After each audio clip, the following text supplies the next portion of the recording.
Good evening to you and welcome to the April 17th edition of Beyond the Headlines. My name is Colin Dowe and I will serve as your host this evening. Thank you so much for joining us, whether you are on GBN television, GBN radio, or on any of our social media platforms. This evening we're speaking sports again, and on the serious side of sports development, and also delving into sports as a career. And I have an esteemed panel of guests with me here this evening. So welcome. I will just go from my left to right. I'll probably just ask you gentlemen to introduce yourselves. So we'll kick off with you, Jeremy. Yes, well, my name is Jeremy Peters. I'm the Vice President of the Grenada Motor Club. And we're here to, just see you dive into the sport and tourism aspect when it comes to motorsport in Grenada. Beautiful. The next face you all should recognize. I almost slipped and said honorable. He is honorable, but he doesn't wear the title. So, Patrick. Yes, I'm Patrick Simmons, and I'm here in the capacity of as the advisor to the Minister with responsibilities for youth, sports, and culture. Okay. Honorable Redhead. Okay, and that's a nice segue because you mentioned culture, and the brother next to you, we go back a long, long way in the cultural aspects of it, but he's wearing a different hat this evening, Ralph? I am Ralph Lord, Vice President, Grenada Olympic Committee. Okay, and online we have joining us from the US, our sporting commentator, and Michael, you'll introduce yourself. I am Michael Bascom, a former sports journalist, that's all. No, don't even try that. There's no formal with you, Michael. Even if it's on Facebook, you're still writing. I'm certain of that. Yeah, right. Well, it's a nice segue for your program, which is all about the passion, right? Absolutely, absolutely. Yeah. And turning your passion into a career. So we'll kick off with Mr. Simmons deliberately as advisor to the Minister of Sport. And share with us, please, what is the vision of the ministry to develop Grenada's sportsmen and sportswomen? Well, the vision is not only to develop sportsmen and sportswomen. The vision is sports for all. Mm-hmm. So that's the reason why the emphasis as it relates to the policy which will guide sports development in the country speaks to sports and physical activities. Okay. Right, so the physical activity that is referred to in that context would focus on people that are not within the realm of sports, competitive sports. Mm-hmm.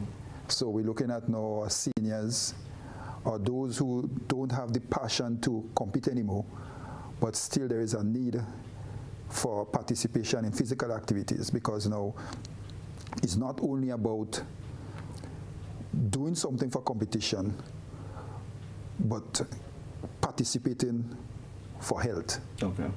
And so I am hearing from what you're saying, really, in terms of the physical activity, that's a public health aspect. Yes. And we also know that we are plagued by lifestyle diseases, and hence physical activity and exercise is a critical part. So you're saying that the Ministry of Sports thrust now will be taking on that public health aspect as well, and trying to inculcate the culture of exercise within the population. Within the population. And you cannot divorce physical activities from nutrition, because nutrition and physical activities goes hand in hand, especially when you're talking about the diseases, the communicated diseases that are so prominent in the society. Right. When you go to the doctor will tell you, okay, you need to look at your lifestyle, which is physical activities, and you need to focus on your nutrition. Right. So the policy would encompass all these aspects. And finally, it will focus heavily on grassroots, meaning community and school. Okay. Right. So all the programs, both for physical activities and for the development of our athletes, whether it is cricket, football, it doesn't matter what discipline, but we will focus on the emphasis will be on the community level. Okay, okay. Ralph, let me just ask you, as a VP of the Grenada Olympic Association, Grenada Olympic Committee, what is the vision of the committee for the development of athletes in Grenada, and more so to help us understand what is the role of the Grenada Olympic Committee? Because when we think Olympic Committee, we think every 4 years. So what is the role of the Grenada Olympic Committee? Well, first and foremost, it must be understood that the Grenada Olympic Committee is responsible for reflecting the IOC in its locality. So the vision of the GOC would be that of the IOC. Okay. To develop community through the promotion of sports. Okay. Simply put. Right, right. And what are some, because again, grassroots, it has, rubber has hit the road, meaning in Grenada. What are some of the overarching things that you would have taken on as a GOC to foster that development of community through sport? The GOC, even now, have within itself from that of Pan Am Sports a junior program that allows for all of our affiliated sports to participate and to be funded for, to allow them to recognize junior talents and so keep them together in an effort to develop them through the process. Okay, okay. So grassroots, we are in that. Grassroots as well. Michael, you say former sports commentator, but let me just ask you this as a kickoff. Do you believe that Grenada and Grenadians understands the economic value of sports? Thank you once again, and always a pleasure being part of this discussion, even among those esteemed gentlemen. To an extent, I would say no. There seems to be a in the moment sort of passion for sports and not understanding the true value and overall value of sports for sportsmen and sportswomen in Grenada. So I can use a vivid example. The Carafta Games, they just ended Carafta Games, Easter Monday, and probably by Tuesday, all the talk about Carafta Games disappeared. So it's just in the moment, okay? Football, Grenada versus USA, probably the same thing. And while I believe there are those who understand, I still don't think we are finding means to what I would say, to ensure that we explore first and exploit the tremendous opportunities available for sports. And Colin, even though sports in Grenada by and large is amateur, and we have one or two who are, in the professional arena, I still think there are numerous opportunities whereby we can exploit the opportunities afforded for sports. Okay. And again, I'm saying in terms of the broader spectrum, I don't think there is a understanding of those sort of opportunities that are available. Okay. And speaking of lack of understanding, Jeremy, I'd bring you in here because, we are sport and you're here on racing. Yeah. Right? Explain to us and sell us on this proposition that, motorsports is a sport here in Grenada. Well, let me just put it this way. Yes, I am into motorsport, but I am also into the whole aspect of general sport within Grenada. You understand that? Just as Mr. Bascom said that, we are in the moment with a lot of things when it comes to sport. Motorsport in itself has a wide variety of options in which we could, dive into. Right as of present, we have persons who are, we have one of the fastest Mitsubishi Evolution cars in the Caribbean right now within the region, and he has actually earned a lot of respect from other countries under this particular basis, and I've looked at it from this perspective that Grenada has what would I say? I mean, a good opportunity to also, sell this product as a general sporting island. Not just cricket, football, and these other different aspects. We also have all the other aspects to intrude within motorsport. Yeah. Let me ask you, how many members make up this Grenada motorsports community? And both Patrick, Ralph spoke of grassroots. Yeah.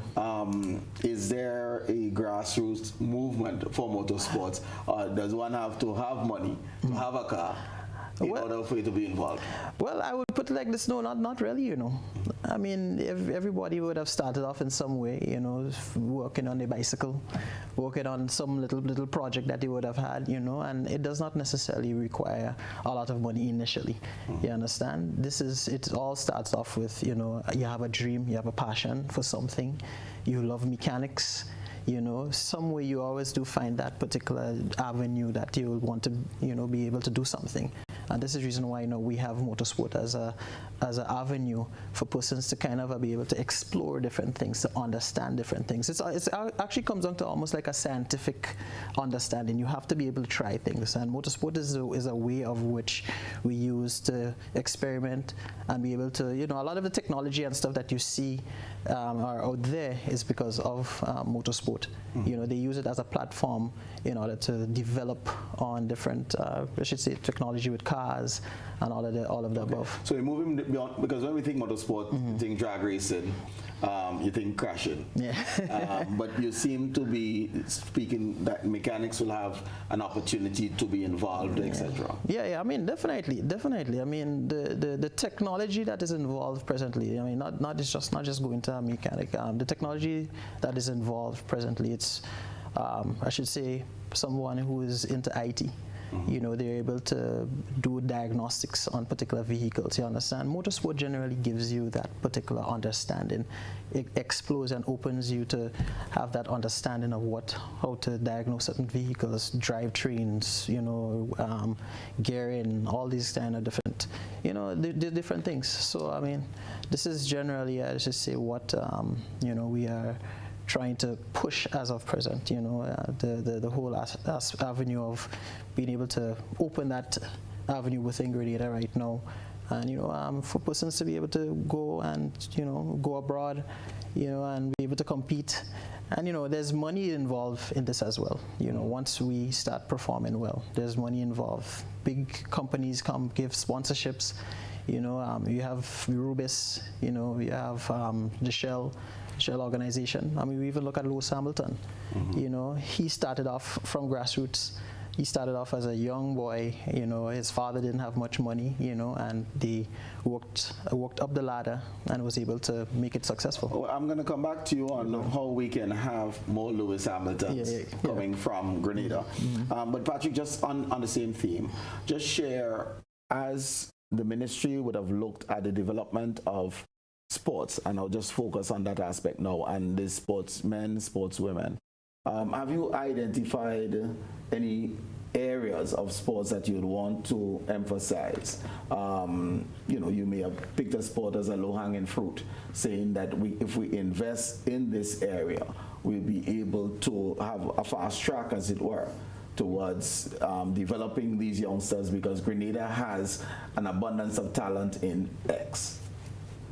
You see, taking that approach can be very dangerous, in the context that the ministry cannot or should not be seen as favoring one sport over the other.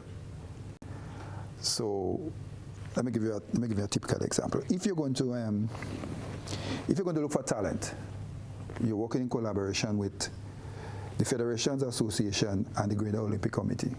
So you're identifying talents. Football, cricket, motorsport, it doesn't matter, across the board. then you will identify coaches that will go along with this talent.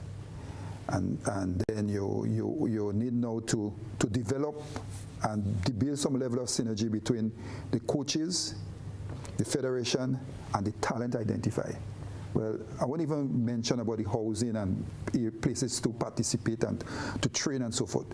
But in other words, the developmental prospect must be one that is encompassing and will look at athletes across the board. I understand the philosophy, but the reality is that we have limited funds. And we have to decide where and how we will invest those limited funds. Just off of what you said, the identification of talent is a talent. Then the coaching of that talent requires an investment in the capacity of the coaches.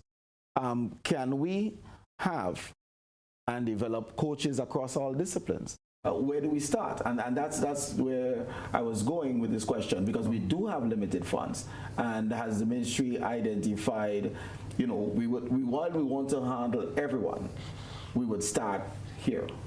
Well, the foundation has already been laid in terms of what's been happening before. So you build on what you already have and you expand. So I have what refers to as the traditional sports. So like the cricket, football, track and field, basketball. These sports are well established, and they have the following. They also have the coaches, and they have the talent. So it's like starting from what we have inherited. So the ministry view and vision would be to work with those that we already have. But at the same time, we cannot keep the door closed. We must have it open, because not so long ago you saw that there were rugby. Now, another sport that is emerging very, very nicely is beach volleyball. So, these things, they must be taken on board, because you have now a number of athletes that are showing great interest in the sports, and you don't really want to leave them behind. So you have to find ways and means. So hence the reason why I gave the original answer that I gave. Because you see, whatever the ministry does, it must be seen as being encompassing. Ralph, let me bring you in here. And essentially, same question. Do we have the capacity on island to identify that talent and to coach said talents, even in the traditional sports? But I think we do. I think we do have talent here in Grenada. I think we do. However, I want to go back to something that you said. We have limited resources. Not only in Grenada. I'm going to give you an example. The region have limited resources. I was the president of volleyball, and in our meetings over the past years, the region recognized that we do not have the financial capacity to promote properly indoor volleyball. To send a team in the indoor volleyball to anywhere, even just Trinidad and Tobago, it's extremely expensive.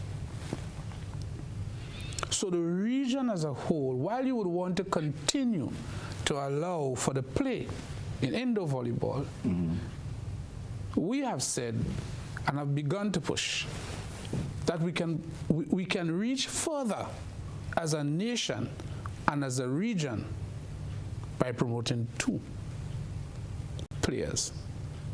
Because beach volleyball is fundamentally two. Right. So you may have 4 pairs, 2 female, 2 male, and you can give support to, let's say, the nation's top 6 pairs, financially for the appropriateness of training, nutrition, gymming, and all that is necessary. And so the country and the region can reach further because of the limited resources. Okay.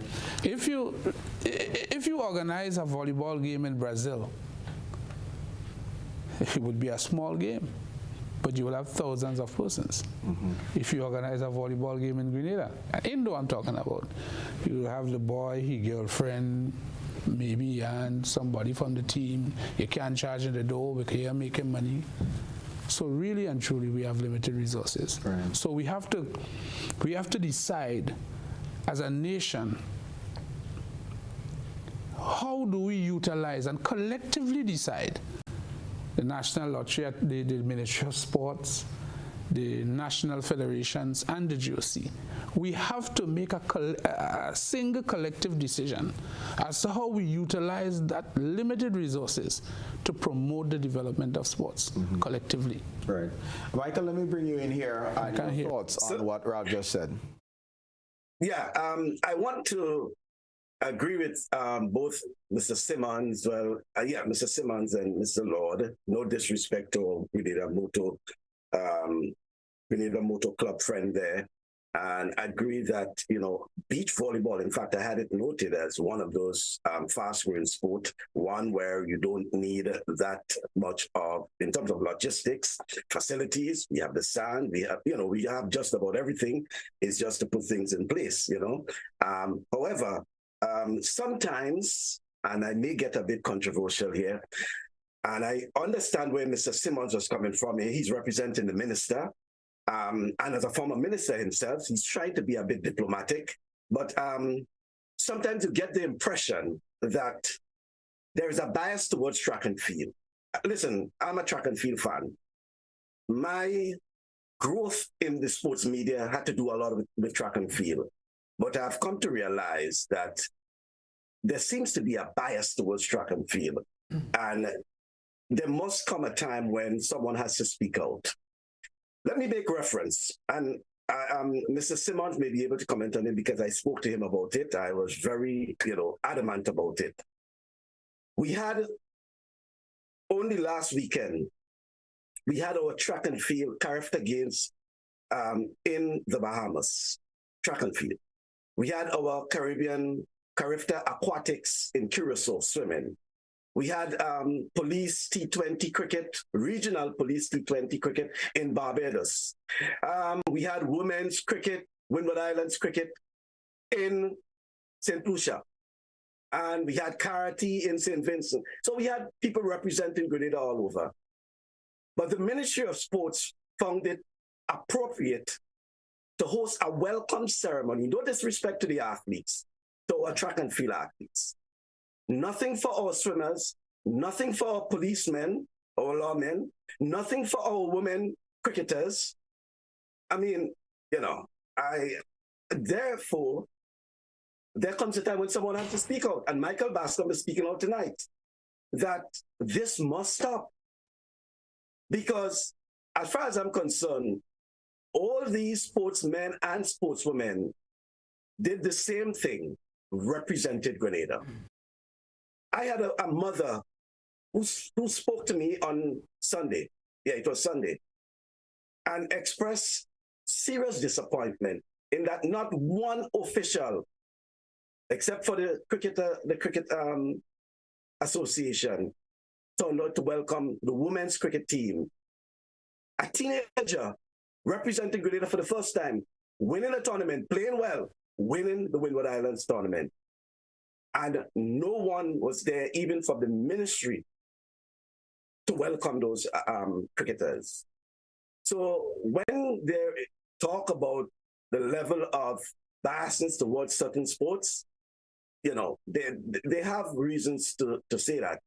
And I looked at probably the makeup of the bid team to represent Grenada for the bidding of the Carifta Games.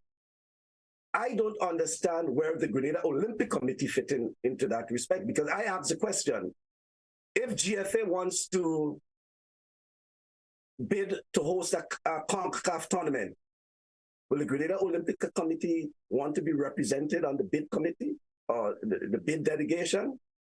So sometimes we have to look at how things are played off, okay? And I believe we have a lot of fixing to do, and probably Mr. Simmons in probably a couple of minutes may be able to tell us how, from the ministry's point of view, and being in light of the upcoming sports policy, enacting of the sports policy, how we'll be able to correct some of these things. Well, you seem as though you've sent the love over to Mr. Simmons, so I'll have him respond. A former track and field athlete himself, so he probably confessed that yes, he'll be biased towards track and field. And basketballer himself. So he's a former sports. Okay, all right. Yes, well, myself and Bascom did have a discussion on that particular issue. In fact, I have noticed that as an athlete and as an administrator and as a former minister too, I have noticed that. And I know what I've experienced, it runs even deeper than just what is on the surface. But to deal with that particular issue, I did talk to the minister on it.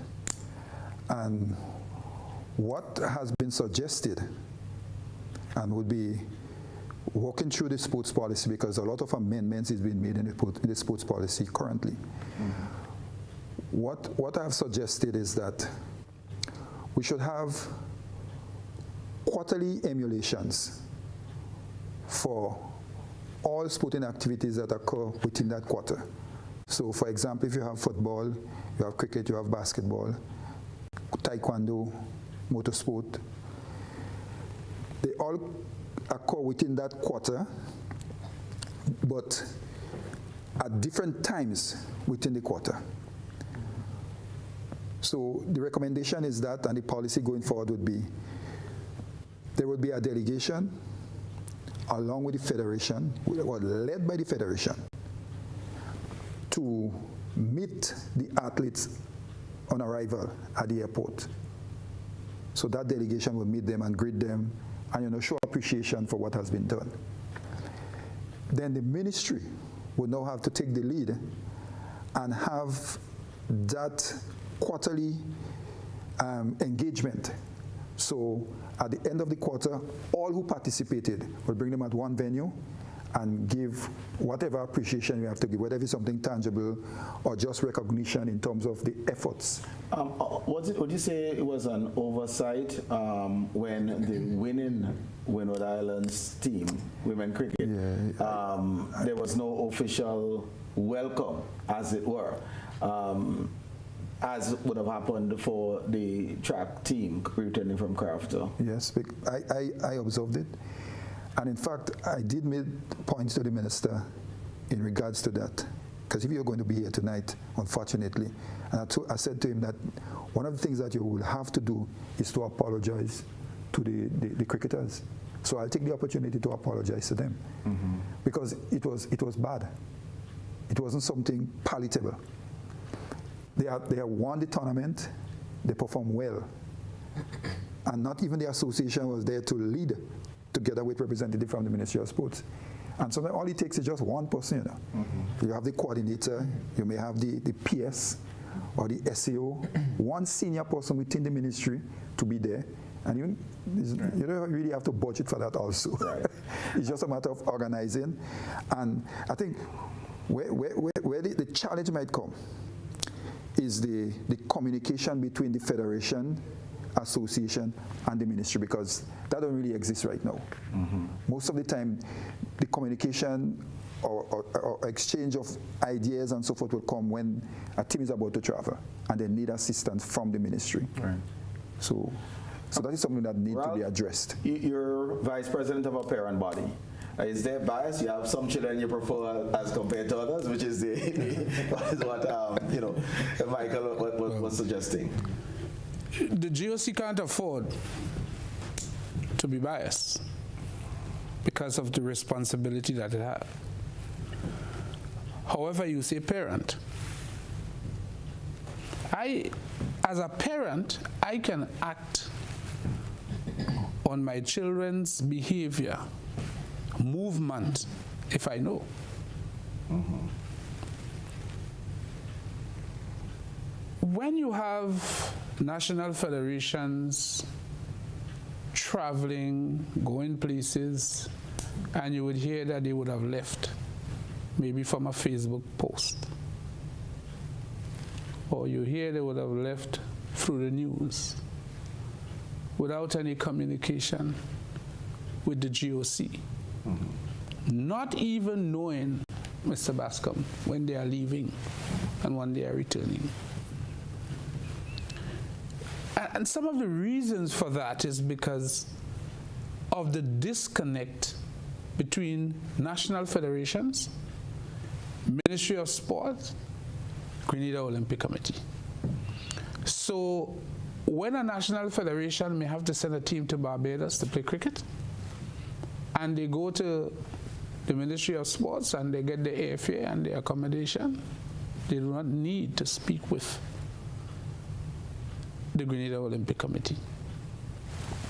However, if we have beforehand, as we have been requesting, the events that you would have to participate in, call it your calendar of events, then the GOC and the ministry would be aware of your movements. Track and field, and I think we have to be honest, track and field is, if not the leading sport that does not even need general leadership. Why I say that? Every primary school have a sport meet, an athletic sports meet. Every secondary school have an athletic sport meet. The grassroots in athletics is already done for itself. We just need to look and identify the talent. I want to come back to that, but I believe I'm getting signal that it's time for us to take our first break. So let's take that first break and we'll be right back.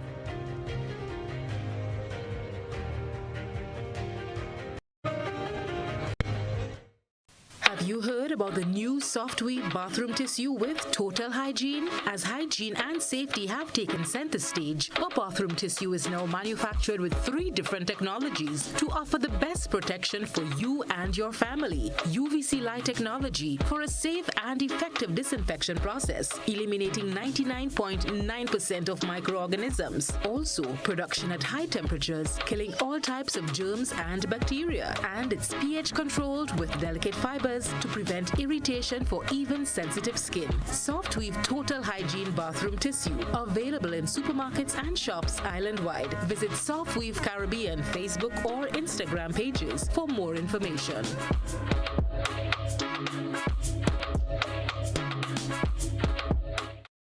Your life is yours. Your future's in your hands. Your body is yours. That's why you need a plan. You gotta plan your family, avoid HIV, get the education from the Grenada Planned Parenthood Association. We offer STI screening, gender-based violence counseling, prenatal and postnatal checks, injectables, condoms, pap smears, and other sexual reproductive services. Open Monday to Friday, 8 a.m. to 4 p.m. The Pointe Street, St. George's. Whether male or female, it doesn't matter. We're here to make your life better. Grenada Planned Parenthood Association. For appointments, call 440-3341.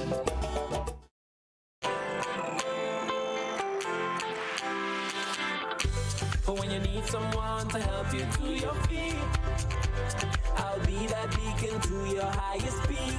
Oh, I'll be right next to you, no, I will never leave.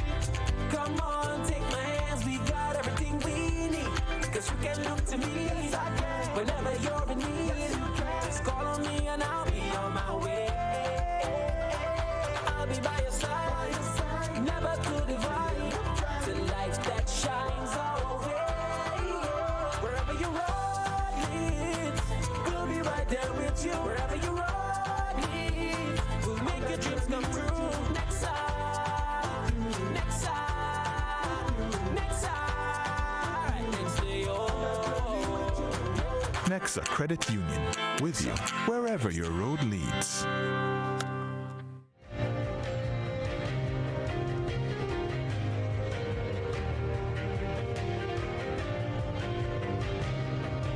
Welcome back, viewers and listeners. We're talking sports, and we're talking about converting your passion into a career. But first of all, we need to lay the foundation, and that's what we've been building on in the first 30 minutes or so. Just one question for you, Ralph, as a follow-up.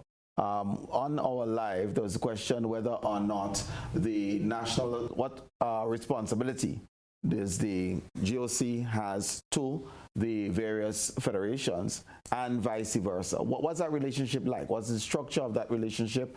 Is there a policy document that governs that relationship and the communication therefrom? Well, what needs to be known, brother, is that there is no difference between the GOC and the federation. What am I saying?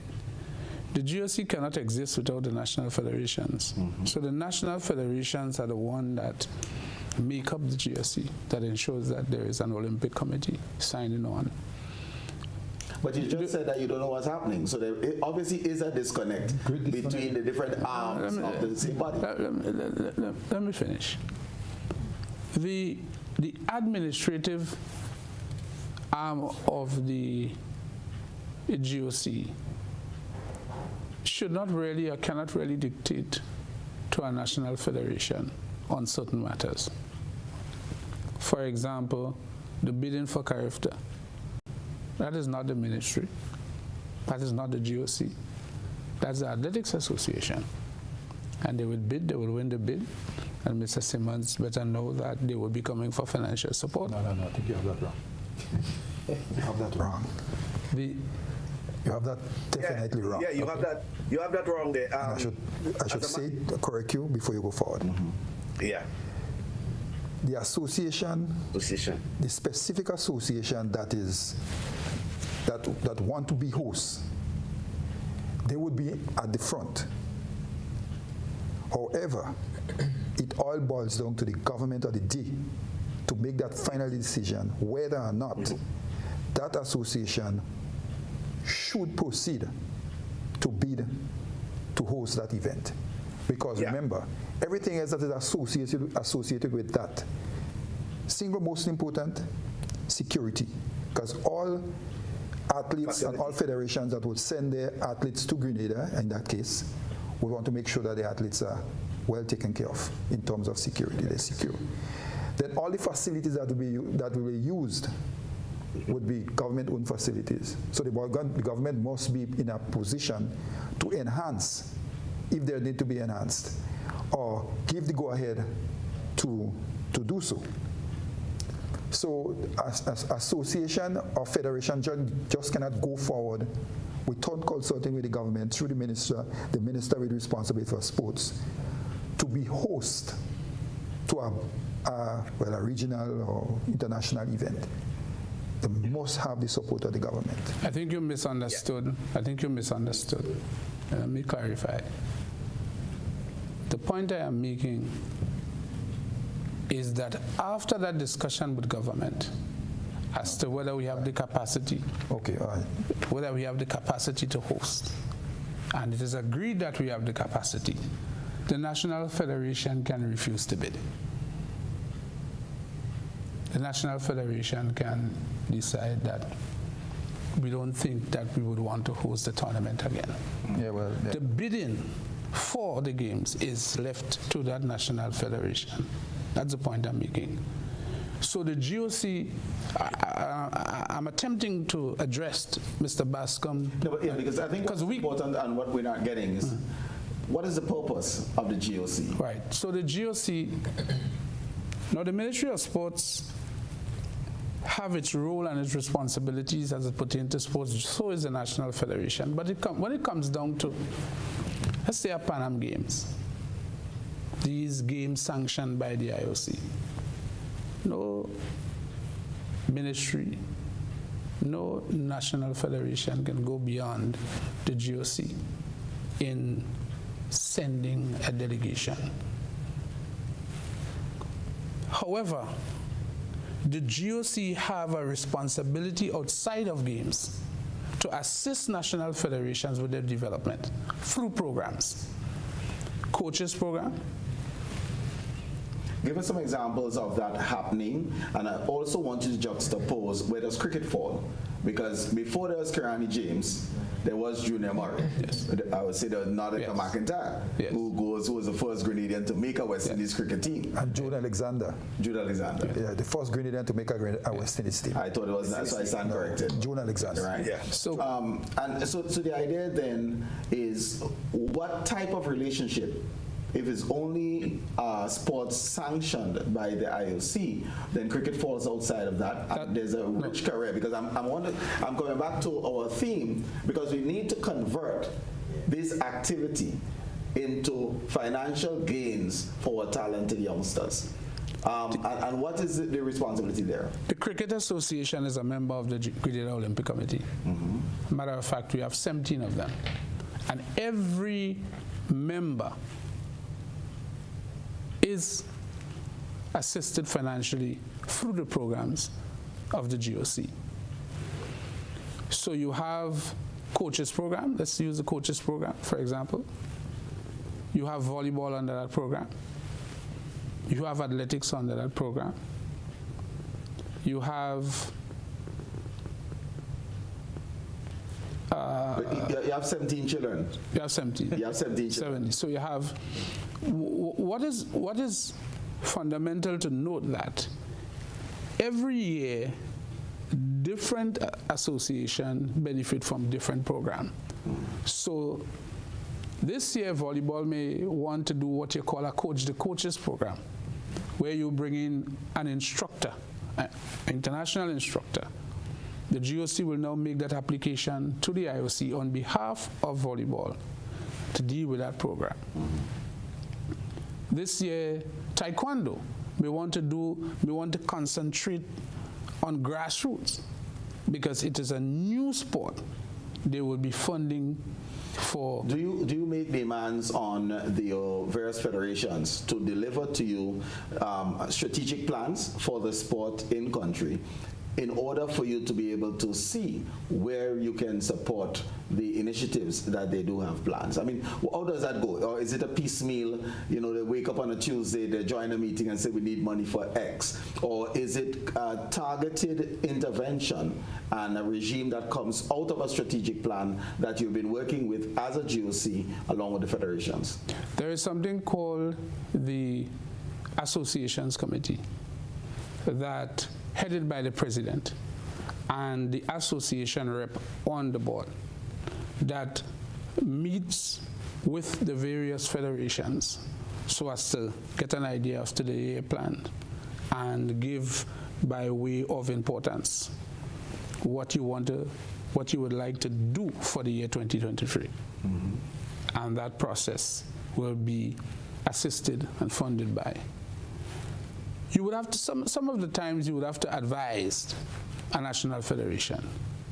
You may tell, well, you did this course a year ago. Why not, based on what is happening with your sport now, we can tap into this, tap into that, to promote the sport at the point where it is at. Okay. Michael, let me bring you on, and I'm going to ask a question which I asked earlier. We have to have trained coaches in order to be able to identify the talents and be able to put them on a specific regime. In Jamaica, for example, there are certified coaches in all of the secondary schools. It doesn't matter whether they're from St. Andrew or elsewhere in Jamaica. Once you are talented, you demonstrate that you're a talented athlete, you come under the wings of a qualified coach. So it's not because you're going to KC as opposed to another school that you be exposed to top-notch coaching. Are you satisfied that we have made a sufficient investment in the coaching staff in Grenada to allow that to happen? Well, no. And while we may have acquired some qualified coaches, and I think you are making reference to the mentoring, especially of the Jamaican athletes, I don't think we have gone that route. However, if we look at the sports policy, I think the sports policy is pointing in that direction. And I believe once we get the sports policy up and going in fullness, most of these issues it can be addressed. And speaking about the sports policy, I think we have a major problem regarding the sports policy and some of the things in the sports policy addressing some of the issues, because you asked that question, which I think in a way can be answered if you look at the sports policy. There isn't enough information, and no disrespect to Mr. Colin or Mr. Simmons and others who have been leading the vanguard to an extent regarding the sports policy. But I think there's a lack of commitment even by our government, and particularly our ministers of government, because there's no reason why our ministers of government should not be preaching about the sports policy through their regular constituency meetings, for example. I am certain that if you ask the average Joe government minister something about the sports policy, they may not be able to give you an effective answer. They may be able to repeat something, but they may not be able to tell you something about the sports policy, okay? What it means to our young people in particular, what it means to the development of sports in Grenada. And I think this is where we have a problem. The lack of communicating about the sports policy, Okay. What it means, what it can do, and in effect, could answer some of the questions and some of the discussions we are having there, which has to do with, for example, the mentorship, the guidance of our young people through coaching, proper coaching, the qualification of coaches, the whole transition, as we're speaking about our theme, the whole transition from a passion to a career. The sports policy will give answers to some of these things. Allow me to bring Jeremy in just before we go back on this. And with the reference to Lewis Hamilton, how can we go about discovering talent? What is the strategy of your association to discover talent? How can we get more Grenadians involved in motorsports? Well, let me give it from the initial times of back. I should say we go far back as 1995. That's with Mr. Keith Braveboy. We used to have go-karting in Pearls, and that was actually one of the biggest sport at that particular era. And this is something that we are trying to, the motor club is trying to kind of pull back on streaming. I mean, when you talk about motorsport, it's not just about drag racing. We have all the other aspects of go-karting, we have rally, we have many different kind of disciplines in regards to that, and this is something that we are putting in place and trying to structure. Have a conversation with us both in terms of facilities. You mentioned Pearls. I don't know if that's the ideal place. But facilities. Yes. And then access to vehicles, and then training. How do you go about this? Because it sounds like an expensive venture. And what type of support is there, financial support now, for the growth of the sport? Well, let me put it at this point. This has been something that I've been trying to kind of fight with for a little bit in regards to Pearls. Pearls is actually one of our only venues which which more or less we have been doing our particular aspect of motorsports generally. I understand there's a little bit of things we may lose it because of certain other ideas that they might have for the location, but this is something that we have been trying to work with for over the years.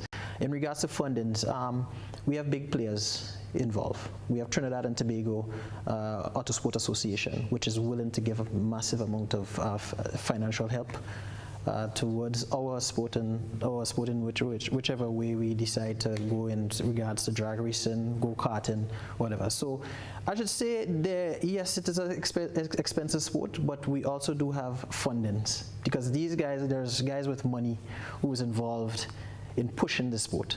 You understand? Is there time, therefore, for you to acquire property and put on a track of your own?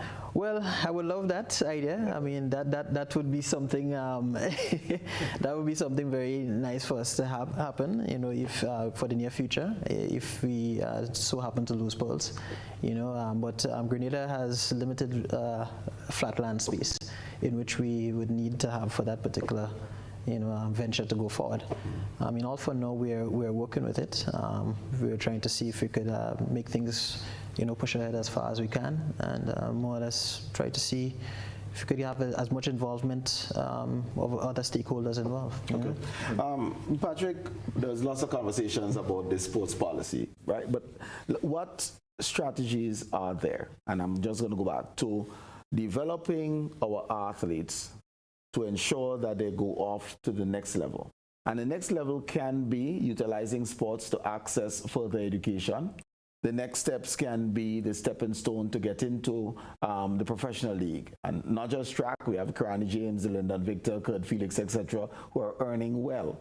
But whether it's netball, whether it's cricket, what is the strategy to ensure that the talented Grenadian earns from that talent?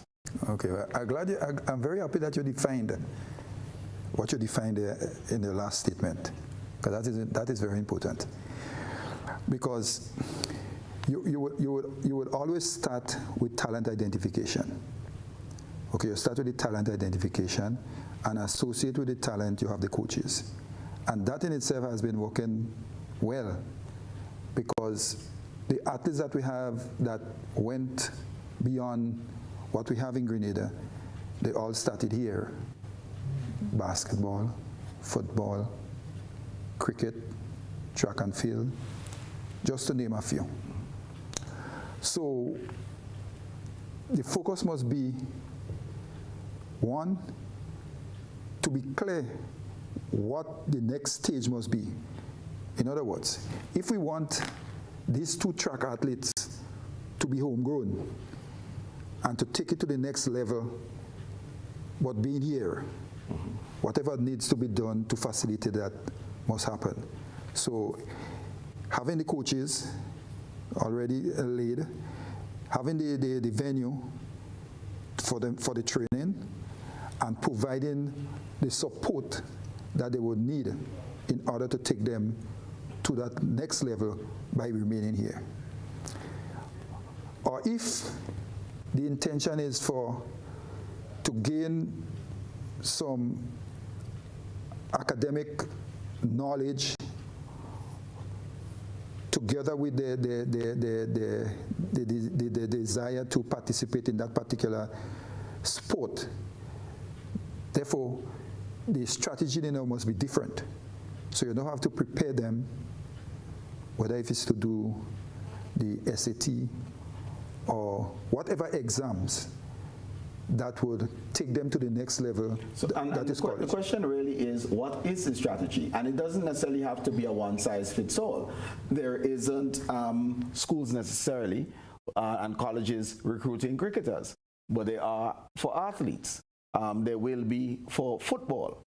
So what is our strategy for those sports? And if we talk about the facilities and the coaching staff, it may probably mean that we need to invest in homegrown cricket, but do some exportation of our youngsters for track, for football. And then related with that would be, do we invite scouts in to come to take a look, etc.? So that is the strategy. But the strategy must be implemented, and it has to start somewhere. So the strategy is what you're talking about and what I'm trying to explain. It is the strategy. But in order for that strategy to work, it must be clearly defined, and we must have the different athletes that will fit, and the different players as it relates to the association, the federations, the GOC, and the government, in order to put everything together to make it work. Right. Because I may have a son, and as far as I'm concerned, my son should play basketball, and he must not remain here. He must go overseas to do so. So how would this system facilitate that? But I'm saying there is a pathway to get you. Well, definitely preparing you for the SAT would be one way out. So you have a cadre of these people, these athletes, that will have to be facilitated by the system. Okay, so exam preparation. Yes. We can start off with the CSEC passes coming out of secondary school. And what's about the softer skills? Because, sometimes you may not be as attractive to a school depending on your social media posts, etc. Because when you apply for that full ride, they want to make sure that they have someone of good character along with talent. So are we speaking here of the holistic development of athletes, meaning not just their sporting discipline, but also making sure that they have support academically so they can get exposed to the coaching that may not be available in Grenada, but to be able to utilize outside through academic scholarships, etc. So having it holistic, looking at it from a holistic perspective, you must have teams. And not only having teams, but you may have to have zones too. So in other words, you may have a center that will be highlight basketball, or a center that looks specifically at track and field. And within the track and field, you might have those that are looking at field events as opposed to track. So these centers must be created where the coaches, and not only the coaches, but other service providers that would assist them with academia, and at the same time, as you refer to the soft skills, assist them with soft skills so that they will be able to mold into exactly what you want them to be in order to take the opportunity. Okay. Ralph, chat to us a little bit about the GOC's role in developing administrators, because what Patrick just pointed out here, in order for us to roll this out, all hands on deck, we need leadership. And leadership on the field of play can come through coaching. But in order to make sure that this gets done, that there is a strategy developed and it is implemented, you need administrators. What is your role in development of administrators within the various sporting sectors? Significant. But it also starts from a junior perspective and an educational one. We at the GOC have access to funding for courses for all of our administrators in every sport affiliated to us. But I think one of our problems in here is education. Educating our athletes, educating our athletes' parents, educating our athletes' peers, our coaches, and everyone that can influence the thinking of the athletes is fundamental. And we need to honestly look at our real position, not our want-to-be pie-in-the-sky position, but where we are in Grenada and how far do we have the infrastructure to take an athlete from this point to that point? Do we have the level of coaching to take them from this point to that point? How do we get them to be seen worldwide by international scouts, schools, and so? So we need to take a real approach.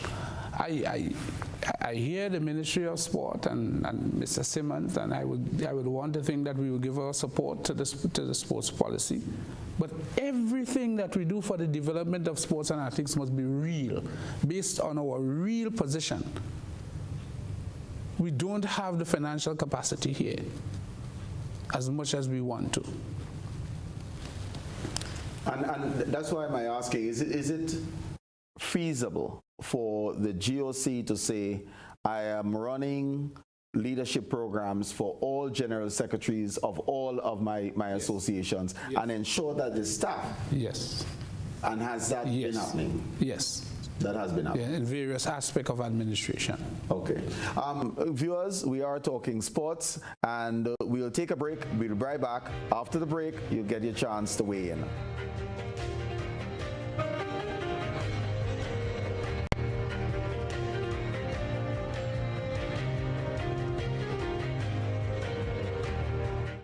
Omega XL is a highly concentrated omega supplement in a small and easy to swallow capsule. It comes from green lift mussels, which are sustainably grown in New Zealand, away from pollution and civilization. These mussels contain EPA, DHA, and over 30 free fatty acids that together fight pain and inflammation. Omega XL contains 22 times more free fatty acids in an easily absorbed, bioavailable form, which means one small soft gel of Omega XL has greater inflammation fighting and pain relieving power than 10 capsules of standard fish oil. This is your moment. The moment to live life at its fullest. Don't let your pain get in the way. Get back to an active life. Omega XL really works.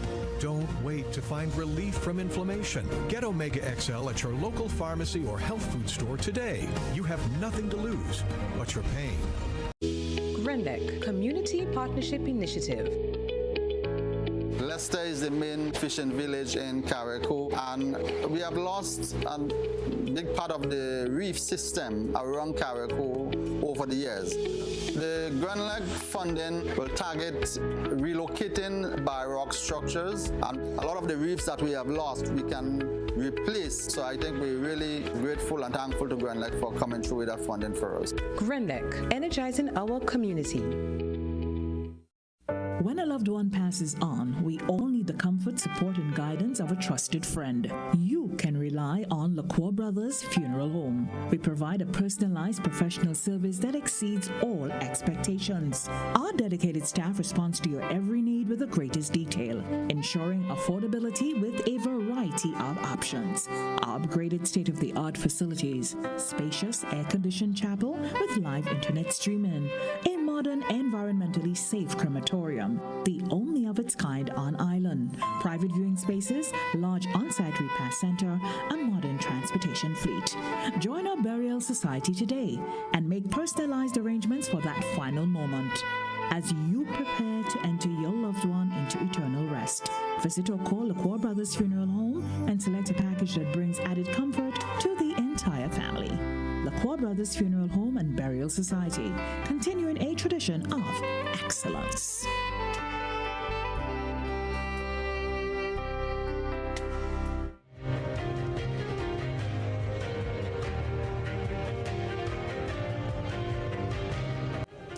Good evening and welcome back, viewers and listeners, to our program. We're talking sports. Michael, let me just bring you in here. There was some conversations before the break as to the development of strategies and medium and long-term plans. Are you satisfied that we have taken this approach? Are you comforted in the fact that we are going to take this approach and it's something that we can see rolling out within the next year or two? Not fully satisfied, but I'm comfortable that we probably on the right track, and hopefully we can get things going. I was taking some notes, making some notes rather, while the guys were speaking, and trying to, put together my thoughts regarding that. But before I move on to that, I really want to use the opportunity to pay tribute to those sportsmen and women who continue to make that sacrifice to participate in sports, including those who, proceed to represent Grenada in various sporting disciplines. We must also note the commitment of their families, their coaches, and even the administrators, At this time, as we speak, we know that we have the under-19 cricketers in St. Lucia. We have a team off to Venezuela for the Alba Games, for example. So just about every week, we have some level of representation at the national level somewhere. So it's important to put these things into context, since the theme of the discussion, and let me go into my notes, is the transition of that passion for sports into a career. Because you'll be asking yourself, what's the mindset of those who are representing Grenada besides and beyond winning a medal or doing their best? Are they thinking about, a professional career in sports after? And barring injuries, for example, and other challenges in sports, we know sports basically have a lifetime, what's the duration? Since you're unlikely to be competitive, at a high level in your 40s and 50s. I don't know if Mr. Simmons still being competitive, but so these are the sort of things we have to be thinking about. I'm certain our young men and women who are actively engaged in sports have to be thinking about. And and that's why I'm saying it was a nice way in the segue in terms of your topic, because the whole idea of the transition of that passion into a career. What are we telling them?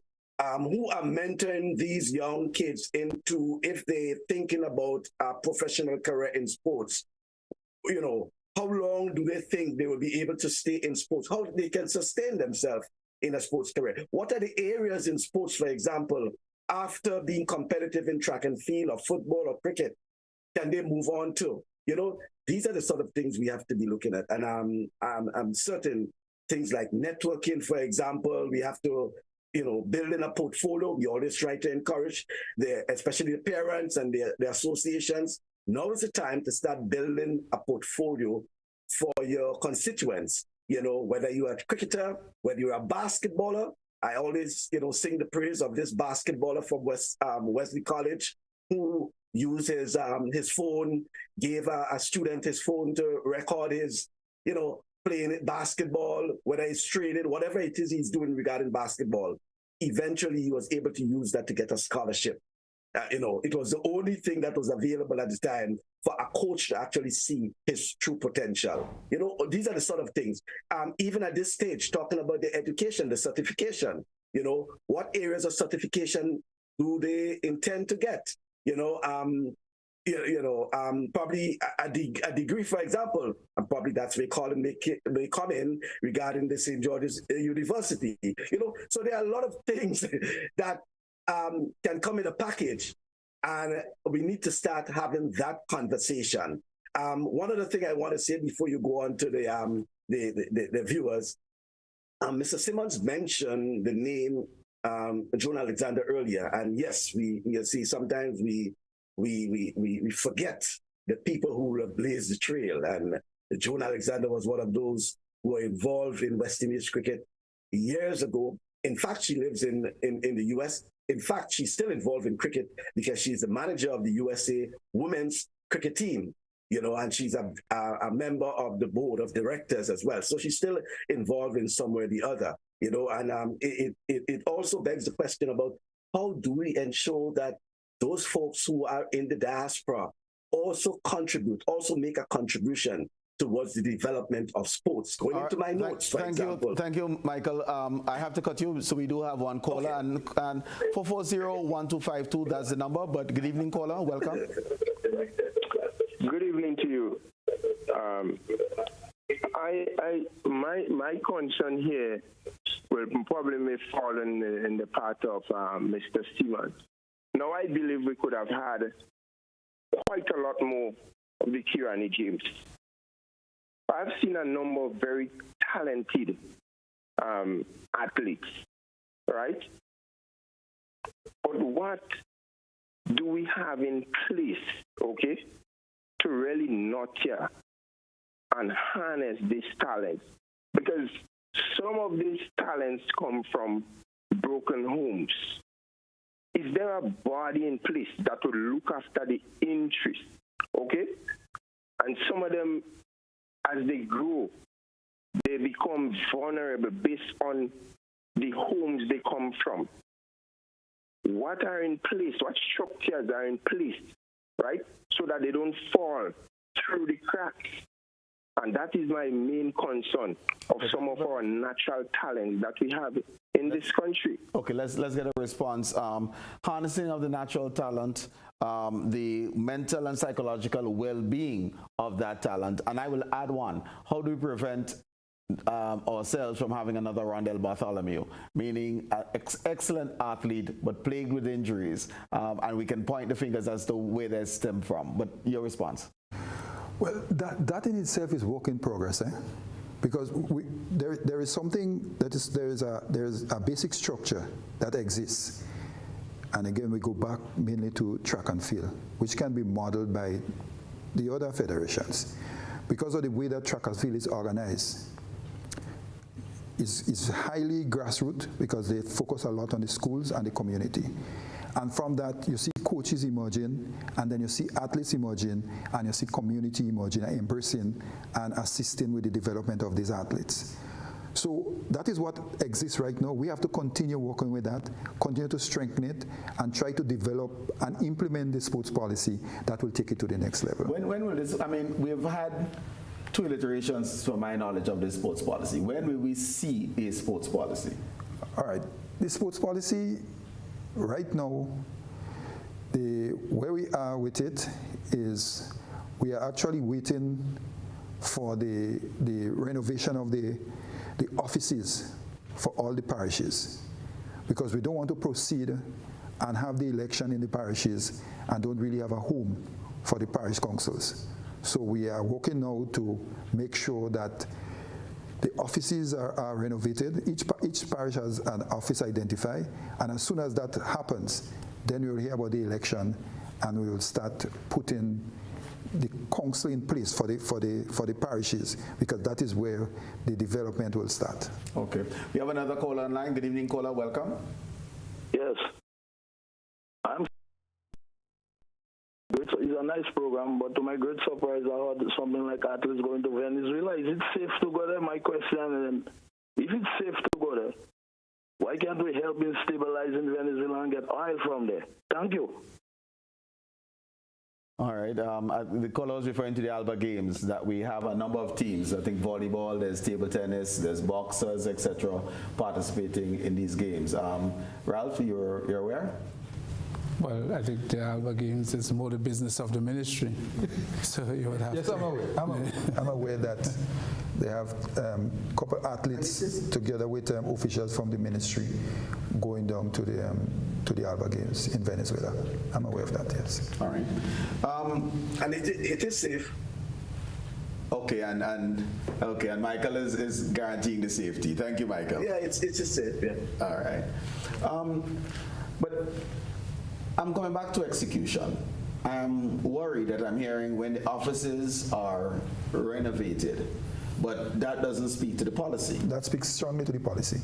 Because is it not execution you're referring to as opposed to the policy document? Is the policy document? Yes, I'm with you. Mm-hmm. So is the policy document completed? Yes, the policy document. Remember, what went before the Parliament of Grenada is the act. The policy document itself is a much bigger, broader document that now, as I pointed out early on, is being revised, because we through the consultation that we continue to have, more and more items are coming up that must be included. So it would always remain a working document. For example, safety in sports. That was something that was never considered by the first policy. That is a big issue right now. The whole aspect of nutrition, how nutrition was looked at and where it was placed.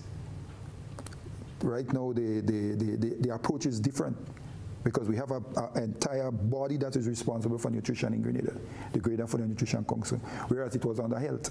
Mm-hmm. Something that came up again to mental health. Mental health was not addressed at all with the previous policy.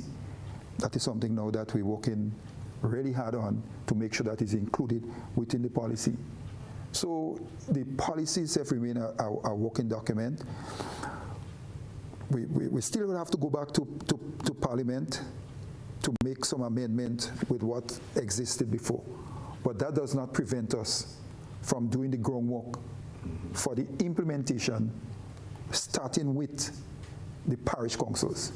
Okay. Because from the parish council, the national council would emerge. Mm-hmm. Yeah, so that is where it is. Okay. Jeremy, let me just bring you in here. Oh, we do have a caller. So let's, good evening, caller, welcome. Good evening. Good evening. Yes, I have two concerns. I'm calling in relation to the discipline of swimming. That's one. When will we actually, I realize that in Grenada there's a potential for swimmers. And regarding the pool, I know the motor pool only is a 50-meter pool, if I'm correct. When will there be some sort of investment where we can invest in 100 meter pool so we can harness the talent presently in Grenada. And secondly, I also realized regarding media photography. Usually, Grenada will represent different sporting disciplines around the world, Caribbean. And in terms of photography data, that is so important. We don't usually have a team. We'll probably have to get image from like the Getty image or take somebody else's photo, but we don't have, I'm not sure there's a designated photographer when like we have to go to Carifta, we have to go to other games, we can send a photographer on board, or we can look back and look at these photos and say, okay, well, yes, this is from Grenada. Okay. That's my... Thank you very much. Mr. Simmons, the pool, it seems that we've been doing well in swimming. Yeah, very well. But we don't have the facility. Yes. I don't think I'm in a position to address the issue of the pool. But what I can say to the caller, the emphasis will be on a 50-meter. I don't think we really have 100-meter swimming pool. It's 50 for the Olympic. So, Ralph? Yes, so you have 50-meter. I'm not in a position to give any information concerning that pool, but I know that there are discussions going on because the site was identified, funding was identified through through the same GOC together with the government to assist with the funding, but I can't give detail. Okay. We're going to go on to sports journalism in a bit, but we do have another caller. Good evening, caller. Welcome. Good evening to you and your panelists. I must, of course, compliment the work of our athletes and, of course, the persons who are driving the process. I want to also commend the gentleman from the Grenada Motor Association. I think he's the only one who's sitting in the room that can say you can train to drive a vehicle in a simulation room, unlike swimming or running maybe. So from that standpoint, you're not limited to simply drag racing, but also translates into designing, graphic designs, and also similar to what happens when we have our sports meet. Drag racing translates into the economy, the local economy, and affects the lives of individuals positively. So it's a win-win situation. So I want to compliment him for his passion. And also to Mr. Lord, excellent work. And Mr. Bascom, kudos to you. And I want to say thanks again for bringing this particular topic to the fore. Thank you. You're most welcome, caller. The second aspect, just before I have you comment, Jeremy. Michael, let me go to you. You say former sports commentator, and no one seemed to have taken up the mantle. So we have limited coverage of our sporting events and national teams. We have images that are not necessarily ours, the caller was pointing out. And one of the things I would wonder is, where are our national records housed? As a Grenadian, I don't know which Grenadian footballer has scored the most goals. I don't know necessarily who holds the record for the shot put. And I don't know where to go to get that information. Yeah, well, while the national sports policy will tend to address, because there is a section in the sports policy which deals with the national archiving, I think it has to do a lot with one, the respective national associations, because in light of what's happening and the problems you have identified, I believe, and as far as I'm aware, most associations have what they call a public relations officer, okay? And with the advent of social media, for example, these days, there's so many archiving that can be done and that can be retrieved, instantly online. So when it comes to whether it's photos or videos or whatever of national teams, or even at the club level, we have limited excuse, okay? We used to, at one point in time, blame the media. The media has its responsibility as well. And I think what has happened is a travesty in the media where a lot of media houses have licenses.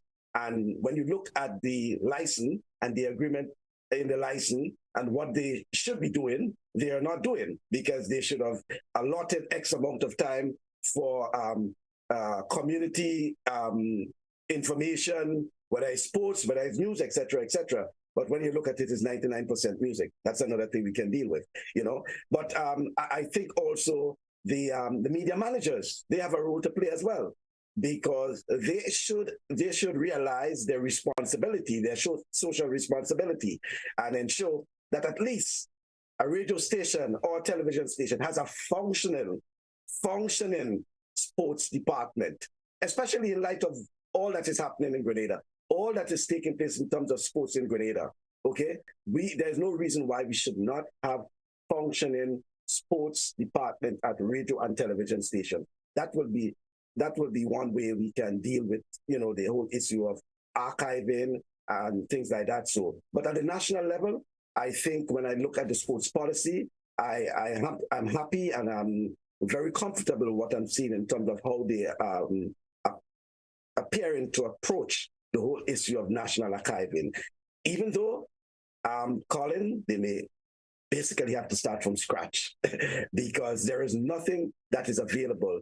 We may probably lay claim to Ivan, because I can say Ivan destroyed a number of our national archives, especially at what I know of at GBN, for example. A number of our national archives in terms of sports and things were destroyed. So I think there is a challenge in terms of archiving, but in terms of the approach of somewhere to start, there is something that we can look forward to. Okay. Go ahead, Ralph. Yeah, I just want to touch a little on that. The Grenada Olympic Committee would have recognized that as an issue. And what we have done is to ensure that whenever a contingent travels to any game sanctioned by the IOC under the banner of the GOC, that there be a press attaché. So for all of the games for 2023, the CAC games, the Pan Am games, and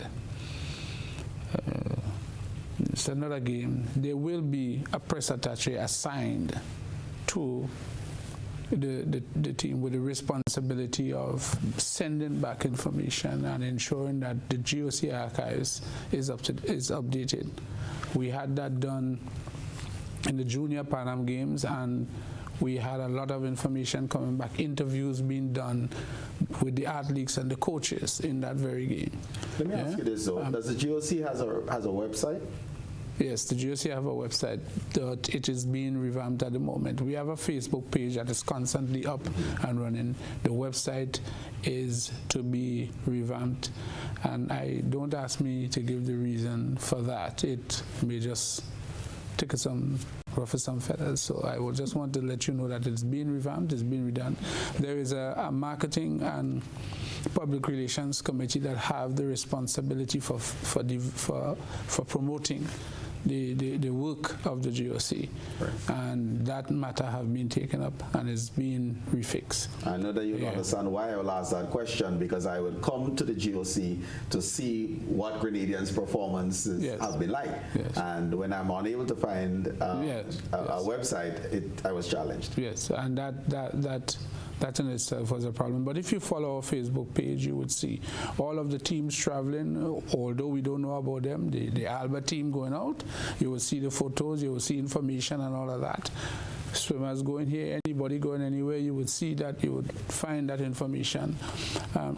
Right now, we are working and hoping that we can get to the other games outside of the press attaché, someone that is in maybe the television station or so to also travel with the team. All right, thank you. Time is quickly upon us, and we almost had some closing comments. So my order will be Jeremy, and then I'll go to you, Michael, Ralph, and of course the Honorable has the final say. Well, in retrospect of everything, I really do hope that the government puts things in place for that sporting council. You understand? It's a very important aspect to come together, even from the motorsport end.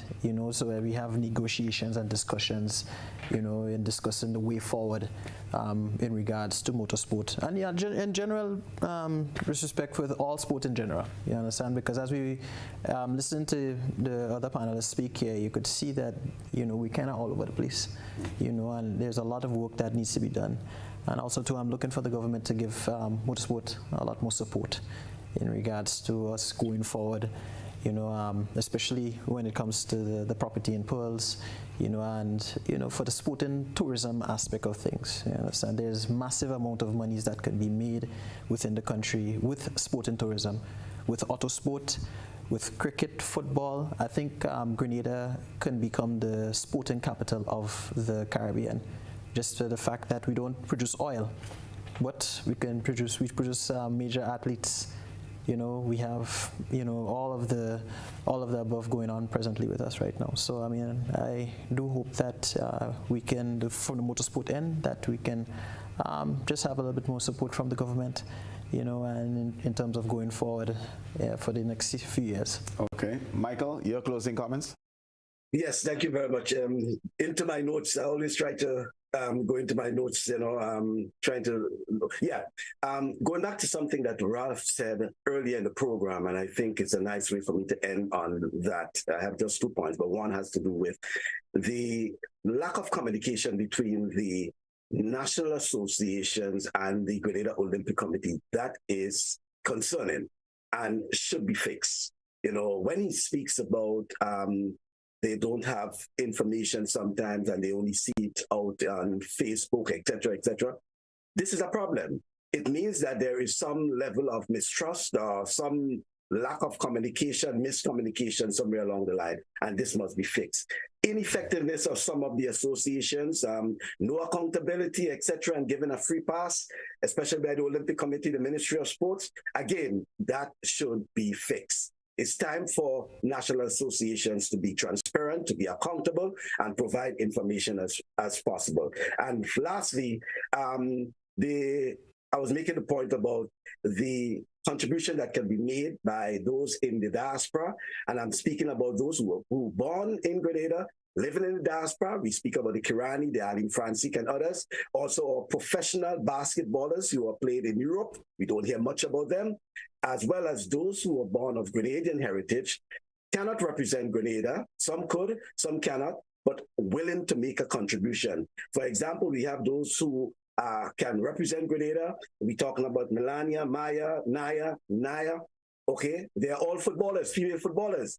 They're born of Grenadian parents, and they are playing top-level football. We have Reece James, for example, who plays for Chelsea. His father is Grenadian heritage, but he is also willing to make a contribution to Grenada. These are the sort of things that we have to look at, the opportunities that are available. And I'm certain that if we put things in place and we focus on the development of sports for Grenada, all-round development, not just track and field, I am certain that come the next probably 5 years, we will be well on track for some tremendous benefits for Grenada economically as well. Thank you, Michael. Ralph? In all families, there would always be problems and there would always be issues. What is important is that we look at our issues and find the appropriate rapprochement. The Grenada Olympic Committee is a part of the sporting family in Grenada, Carriacou and Petite Martinique. The new president, Mr. Bernard Wilson, together with his new board, is open towards a collective working relationship, a collective idea with national federations, the Ministry of Sports, to develop and continue to develop sports in Grenada, Carriacou, and Petite Martinique.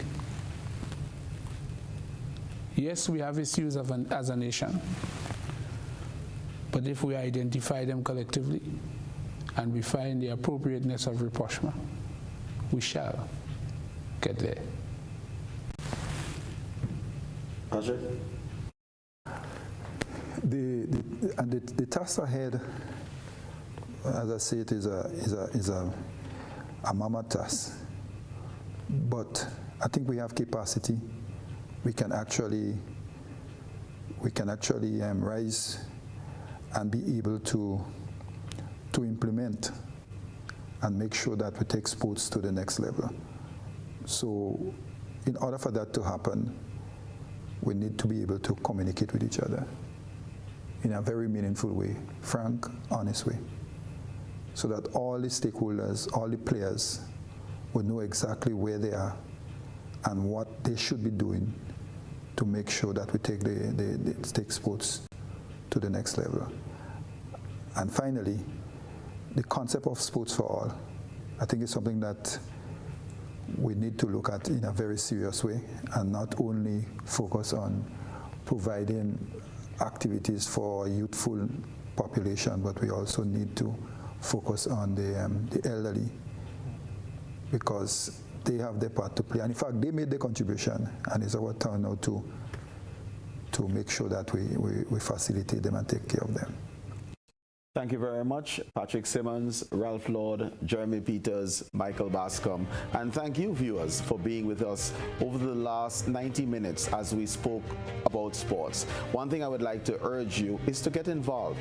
You may not be able to compete at the highest level, but you certainly can volunteer your time and your skills in helping with the administration of sports to ensure that our national associations are strengthened, and that feeds into what takes place globally. Looking forward to joining you again in 1 week's time, 6 days, 22.5 hours on Monday the 24th. Have yourselves a wonderful evening.